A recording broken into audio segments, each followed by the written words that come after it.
ಇಂದು ಕೊಪ್ಪಳ ಜಿಲ್ಲೆಯ ಕೊಪ್ಪಳ ತಾಲೂಕಿನ ಅಳವಂಡಿಯಲ್ಲಿ ರಂಜಾನ್ ಹಬ್ಬವನ್ನು ಅದ್ದೂರಿಯಾಗಿ ಆಚರಿಸಲಾಯಿತು.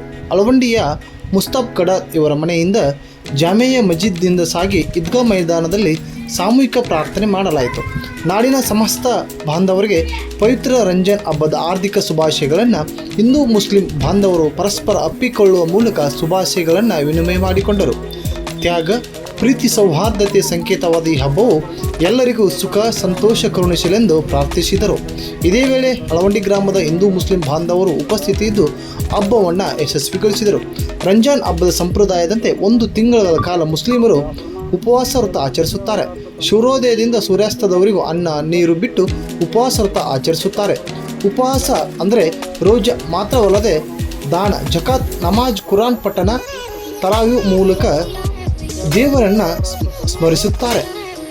ಹಾಗಾಗಿ ಅಳವಂಡಿಯಲ್ಲಿ ಈ ಹಬ್ಬ ತುಂಬ ಅರ್ಥಪೂರ್ಣವಾಗಿ ಆಚರಿಸಲಾಯಿತು.